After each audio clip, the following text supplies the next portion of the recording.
Hello student, नमस्कार। मैं रामस्वरूप जहांगीर स्वागत करता हूं आपका मेरे YouTube channel RJS biology education hub में। और जैसा कि आप जानते हो कि हम ह्यूमन रिप्रोडक्टिव सिस्टम को डिस्कस कर रहे हैं और पिछले वीडियो में हमने इसके मेल रिप्रोडक्टिव सिस्टम का एक पार्ट जो है वो जिसको डक्ट सिस्टम कहा था उसके बारे में डिस्कस किया था। तो हमने वहाँ पर देखा था कि टेस्टिस के अंदर स्पर्मेटोजेनेसिस की क्रिया के द्वारा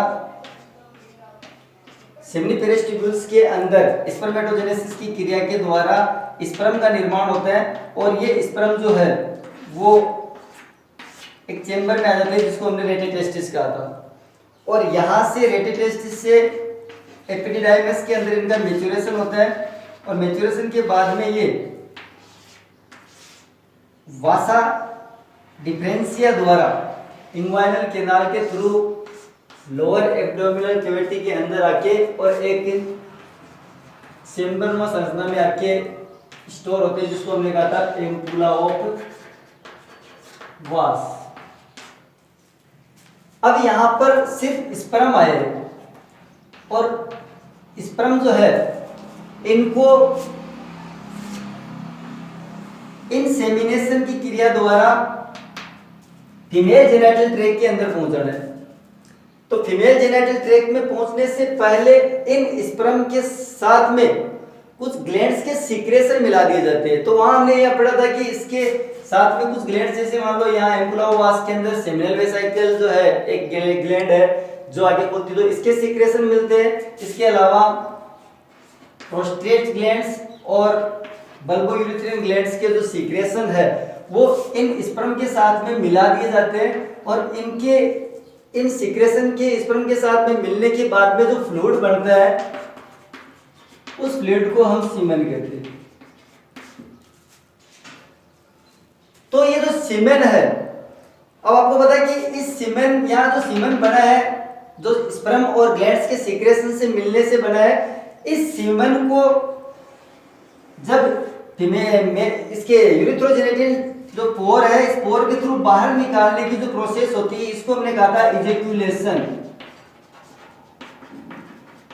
तो इजेक्यूलेशन की क्रिया के द्वारा जो फ्लूइड बाहर निकलेगा जिसको हम सीमन कह रहे हैं, तो यहां हम इसको इजेक्यूलेट भी कह सकते हैं।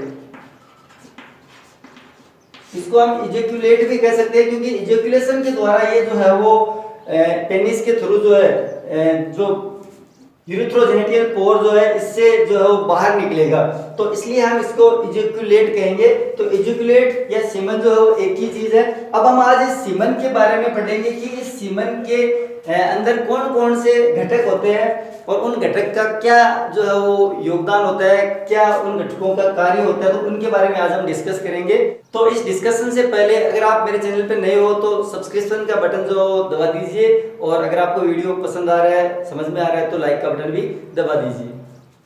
अब अगर यहाँ सीमन की हम बात करें तो मुझे एक बात समझ में आ गई कि सीमन के अंदर जो है वो दो घटक होंगे, यानी सीमन दो घटकों का बना होगा। इसका पहला जो घटक है वो होगा स्पर्म,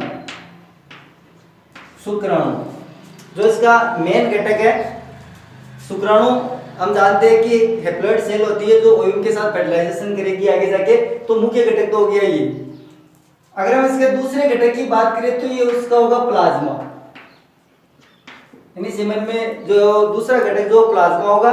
और प्लाज्मा जो है वो किन किन सीक्रेशंस का बना होता है तो वो समझो आप। तो हम जानते हैं कि सबसे पहला स्पर्म के साथ में सेमिनल वेसिकल का सीक्रेशन मिलाया जाता है। तो सेमिनल वेसिकल जिसको हम शुक्राशय कहते हैं, इसका सीक्रेशन मिला हुआ होगा।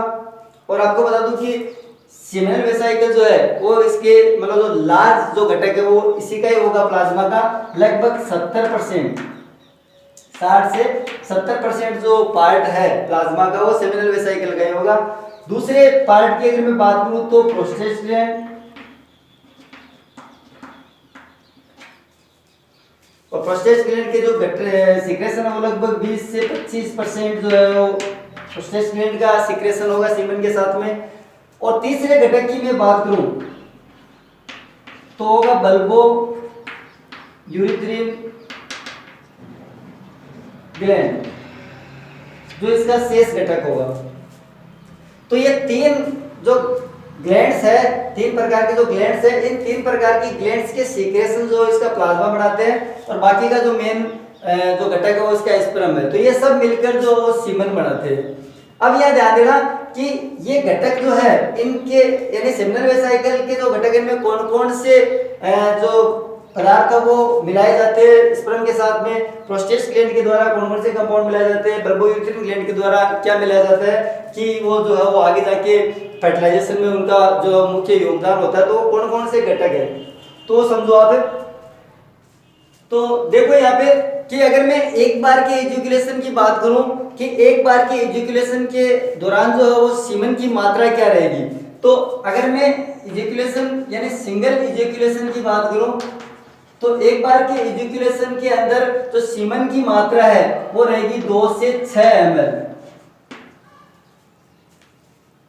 अब अगर मैं इसका एवरेज लूं तो 6 और 2 के बीच में अगर हम एवरेज ले तो रहेगा 3.5 ml। इतना एजुकेशन तो होता ही है। अब इस 3.5 ml के अंदर स्पर्म का काउंट क्या रहेगा, तो यहां में देखूं तो ये समझना कि 1 ml के अंदर यानी 1 ml के अंदर लगभग 100 से 120 मिलियन स्पर्म रहेंगे।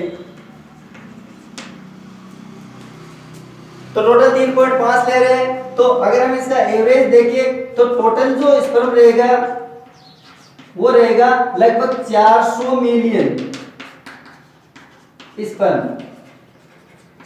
यानी एक इजैकुलेशन के दौरान लगभग 400 मिलियन स्पर्म जो है वो रिलीज होते हैं फीमेल जेनिटल ट्रैक्ट के अंदर। इतने सारे अगर ये रिलीज हो रहे हैं तो समझो आप कि यहाँ से एम्पुला वहां से यहाँ कुछ सीक्रेशन मिला के और ये जो सीमन है वो अगर रिलीज हो रहा है इजैकुलेशन के दौरान, तो इतनी मात्रा मतलब इतनी संख्या है इनकी स्पर्म की, और इतनी सारी जो संख्या है उनको अगर हमें एक साथ रखना है क्योंकि बहुत ज्यादा मात्रा में ये और अधिक ज्यादा संख्या में है, तो ज्यादा संख्या होने के कारण सबको जो है वो एक जगह रखना है, और एक जगह पर रखने के लिए यहाँ से जो सीमन के रूप में जो फ्लूइड जो रिलीज होगा उस फ्लूइड का कोगुलेशन होना जरूरी है। तो पहली आवश्यकता तो ये होगी कि कोगुलेशन होना जरूरी है। क्यों? क्योंकि काउंट यानी संख्या ज्यादा है इनकी और इतनी सारी संख्या को एक साथ रखना जरूरी है, तो इनके लिए कोगुलेशन यानी कोगुलेशन में होना हो गया कि दृढ़ या जमाव के रूप में होना चाहिए। तो सबसे पहली आवश्यकता होगी कोगुलेशन। तो दूसरी आवश्यकता की अगर मैं बात करूं तो यहाँ ये समझना कि स्पर्म जो है वो एसिडिक माध्यम के अंदर मर जाते हैं, अर्थात मैं कहूं कि एसिडिक माध्यम में जो है वो स्पर्म की मोर्टेलिटी या मृत्यु दर जो है वो ज्यादा होती है। तो दूसरी आवश्यकता क्या होगी कि सीमन जो है वो एल्केलाइन होना चाहिए। कैसा होना चाहिए? क्षारीय, यानी सीमन का जो माध्यम है वो कैसा होना चाहिए? क्षारीय। तो दूसरी आवश्यकता होगी कि सीमन होना चाहिए एल्केलाइन यानी क्षारीय होना चाहिए।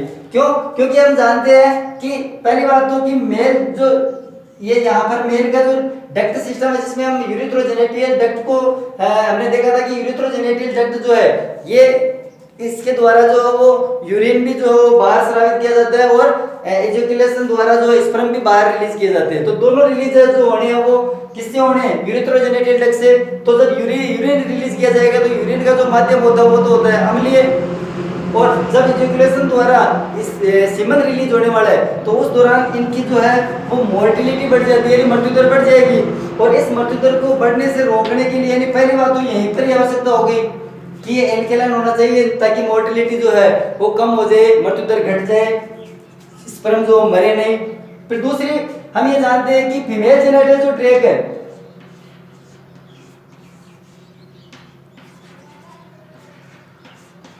उसका जो माध्यम है, इस फीमेल जेनिटल ट्रैक्ट का माध्यम जो होता है ये भी एसिडिक होता है। यहाँ कुछ लैक्टोबैसिलिक बैक्टीरिया भी पाए जाते हैं जो इस माध्यम को अम्लीय बनाए रखते हैं। तो यहाँ पर भी जो है ये जब सीमन जो है यहाँ इंसेमिनेशन के द्वारा जब रिलीज किए जाएंगे तो यहाँ सीमन जो है इसके अंदर के जो स्पर्म जो है उनकी मोटिलिटी बढ़ेगी और इस मोटिलिटी को यहाँ से घटाने के लिए, इस मोटिलिटी को कम करने के लिए या हम स्पर्म की मृत्यु दर है उसको हम कम करने के लिए दूसरी आवश्यकता हम ये समझते हैं कि सीमन का माध्यम कैसा होना चाहिए, क्षारीय होना चाहिए, ताकि ये जो फीमेल जेनिटल ट्रैक्ट के अंदर जो स्पर्म की मोटिलिटी है वो कम से कम हो और इनकी लॉन्गेविटी बढ़ जाए, या कहने का मतलब कि इनकी उम्र थोड़ी बढ़ जाए, और जब उम्र बढ़ेगी तो ये जो है यहाँ से फ्री होके और ओव्यूम को फर्टिलाइज कर पाएंगे, निषेचन कर पाएंगे। तो दूसरी आवश्यकता ये होगी कि एल्केलाइन होना जरूरी है। तीसरी आवश्यकता क्या रहेगी कि यहाँ से जो स्पर्म जा रहे हैं फीमेल जेनिटल ट्रैक्ट के अंदर तो यहाँ से ये फ्री हो रहे हैं, और जब यहाँ से ये फ्री होते हैं तो इनका न्यूट्रिशन साथ में होना चाहिए। अगर बिना न्यूट्रिशन के तो कोई सेल जी नहीं पाती है, तो अगर न्यूट्रिशन नहीं रहेगा तो स्पर्म जो बीच में मर जाएंगे। तो तीसरी आवश्यकता रहेगी न्यूट्रिशन की,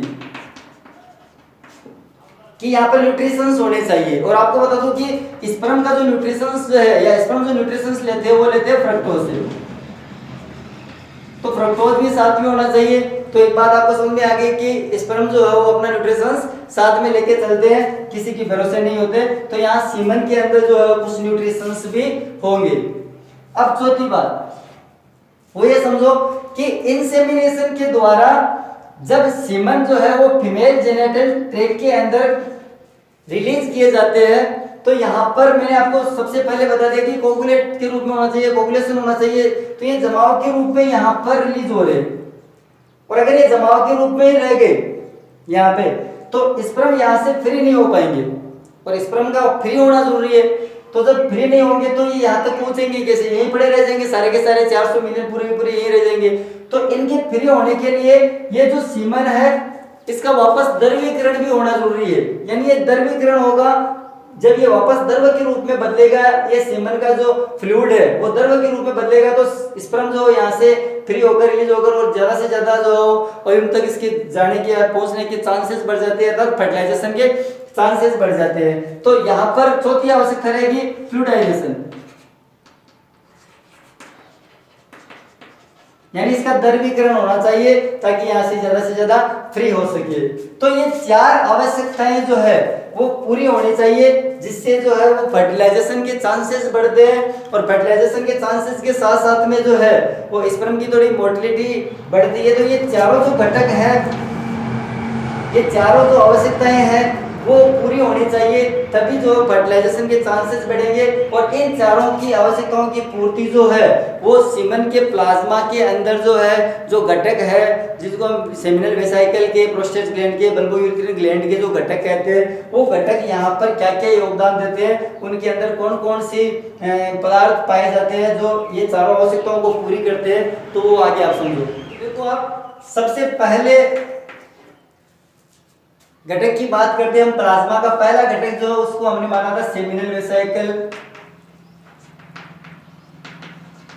के द्वारा सीक्रेट होने वाला जो फ्लूइड है। तो अब सेमिनल वेसाइकल के द्वारा जो फ्लूइड सीक्रेट होगा उसके अंदर कौन कौन से घटक रहेंगे। तो सबसे पहली चीज तो आप ये समझना कि ये जो है सेमिनल वेसाइकल का जो फ्लूइड होगा वो सारा का सारा कैसे होगा, एल्केलाइन। तो ये पहली आवश्यकताओं को पूरी करता है। सेमिनल वेसाइकल या शुक्राशय का जो स्रावित होने वाला जो पदार्थ है वो कैसा होगा, क्षारीय होगा। और अगर ये क्षारीय होगा तो मैंने अभी आपको बताया था कि क्षारीय होगा तो स्पर्म की मोटिलिटी, मृत्यु दर घटेगी। इसके अलावा फीमेल जेनिटल ट्रैक्ट के अंदर जो एसिडिक माध्यम है उसको बेअसर किया जाएगा, न्यूट्रलाइज किया जाएगा। इसके अलावा स्पर्म की लॉन्गेविटी या उम्र जो है वो थोड़ी बढ़ जाएगी। तो ये पहली आवश्यकता की पूर्ति होगी। दूसरा, सेमिनल वेसाइकल के द्वारा न्यूट्रिशन सीक्रेट की, मतलब न्यूट्रिशन का सीक्रेशन होगा। और न्यूट्रिशन में मैंने आपको बता दिया कि जो स्पर्म है वो अपना न्यूट्रिशन किससे लेते हैं, फ्रक्टोज। तो फ्रक्टोज के रूप में जो है वो सेमिनल वेसाइकल का जो द्रव है वो स्पर्म के साथ में मिलाया जाता है ताकि स्पर्म जो है वो रास्ते में बिना न्यूट्रिशन के न मरे। और तीसरा, जो सेमिनल वेसाइकल के द्वारा जो सीक्रेशन होने वाला है उनका जो मुख्य घटक है वो होगा प्रोस्टाग्लैंड्स।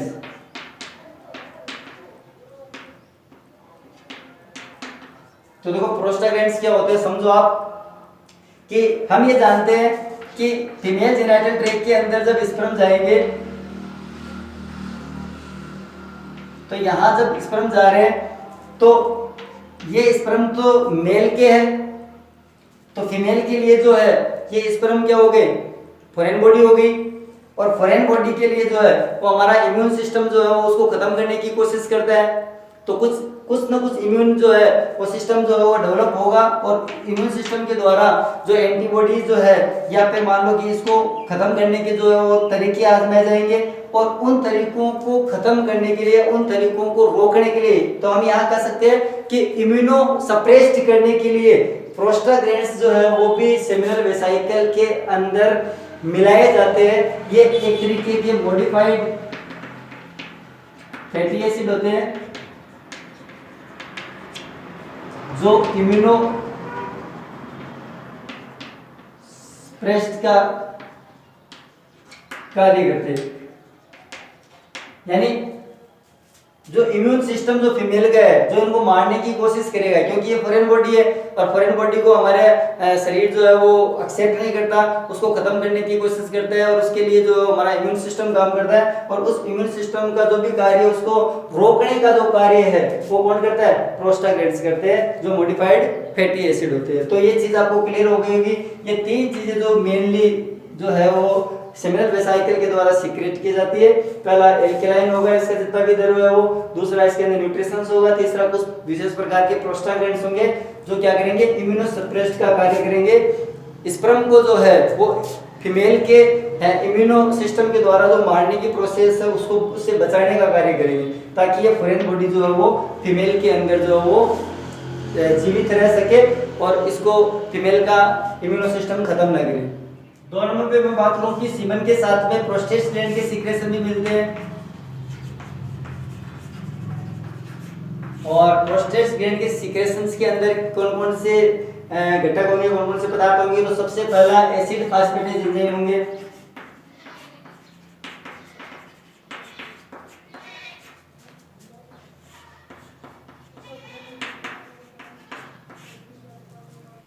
इसके अलावा 2 नंबर पे अगर मैं बात करूं तो फिब्रिनोलाइसिन होगा।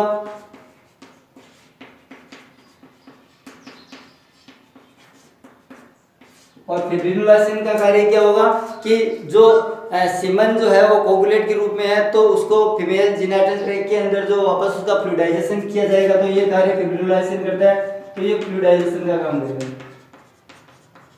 अर्थात जो कोगुलेट के रूप में जो सीमन है उसको वापस द्रवीकृत के रूप में किया जाएगा ताकि स्पर्म जो वहां से फ्री होकर ओव्यूल तक पहुंच सके और फीमेल जेनिटल ट्रैक्ट के अंदर जो लोकोमोशन के द्वारा आगे बढ़ सके। ग्लैंड का तीसरा जो मुख्य जो घटक है इससे सीक्रेशन का उसमें जिंक होता है। और जिंक जो है उसका क्या योगदान होता है, तो समझो आप कि हम ये जानते हैं कि स्पर्म जो एक मॉडिफाइड सेल्स है जो रूपांतरित होकर और अपनी संरचना में बदलाव करती है।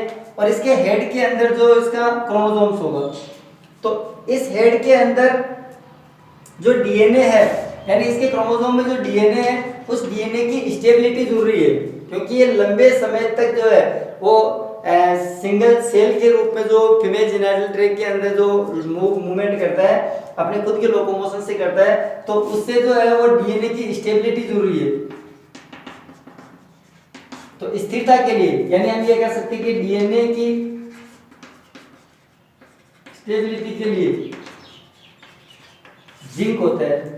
तो ये मुख्य जो है वो कार्य प्रोस्टेट ग्लैंड के सीक्रेशंस के है जो स्पर्म के लिए जो है यानी कहने मतलब कि इस सीमन के अंदर स्पर्म के जिंदा रहने के लिए जरूरी है और फर्टिलाइजेशन का मतलब जो है ज़्यादा से ज़्यादा उसके चांसेस बढ़े उसके लिए ये आवश्यकताएं होती है। अब 3 नंबर पे अगर मैं बात करूं तो बल्बोयूरेथ्रिन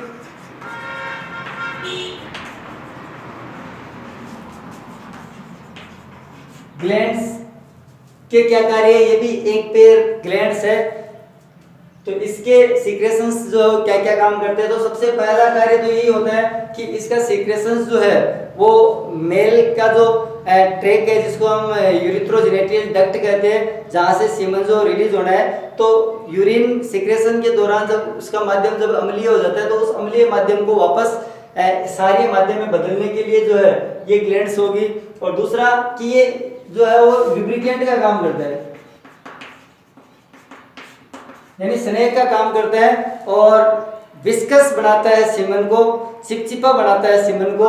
तो ये लुब्रिकेंट का काम करेगा, ज़्यादा से ज़्यादा स्नेह के रूप में काम करेगा ताकि ये जो है वो पूरा सीमन जो है वो एक साथ फीमेल जेनिटल ट्रैक्ट के अंदर रिलीज हो जाए। तो ये इसके कार्य होंगे। तो अब हम एक छोटे से टॉपिक के ऊपर डिस्कस करेंगे जिसको हम मेल फर्टिलिटी के रूप में जो जानते हैं। तो मेल फर्टिलिटी क्या है? मेल फर्टिलिटी का मतलब है कि हमने ये देखा कि एक बार के एजुकेशन में जो सीमन जो है वो होता है, उस सीमन के अंदर हमने स्पर्म की जो काउंट या संख्या जो हमने देखी थी वो थी 400 मिलियन। कितनी थी? 400 मिलियन। और ये जो 400 मिलियन है वो लगभग 3.5 ml सीमन के अंदर हमने देखी थी कि इतना होता है एवरेज। तो इतना अगर है तो मेल फर्टिलिटी है, कोई समस्या नहीं है, इनके स्पर्म की संख्या जो बराबर है। अगर मैं कम से कम बात करूं कि कितनी कम से कम होनी चाहिए जिससे इफेक्टिव जो है वो स्पर्म काउंट जिसको हम मानेंगे, तो अगर मैं इफेक्टिव स्पर्म काउंट की बात करूं तो इफेक्टिव स्पर्म काउंट में उस कम से कम स्पर्म की संख्या को मानूंगा जो 3.5 ml जो सीमन है जो एक बार के एजुकेशन में है उसके अंदर कम से कम स्पर्म की मात्रा होनी चाहिए। और वो मैं मान रहा हूँ 20 मिलियन, यानी 20 मिलियन होना चाहिए। अगर इतनी है तो हम इस कंडीशन को ओलिगो स्पर्मिया कहेंगे। यानी ये एक ऐसी कंडीशन है कि इसके अंदर फर्टिलिटी के चांसेस यानी फर्टिलिटी जो है वो बनी रहती है। इनफर्टिलिटी के चांसेस जो है वो हो सकते हैं, कंफर्म नहीं है। तो इनफर्टिलिटी जो है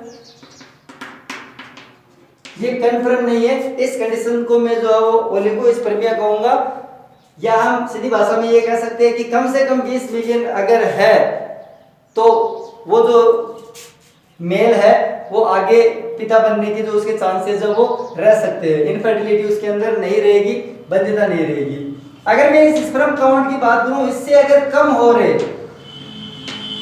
तो कहने का मतलब इनफर्टिलिटी के जो चांसेस है उतने ज्यादा बढ़ेंगे, क्योंकि स्पर्म की जो काउंट है संख्या वो कम हो रही है।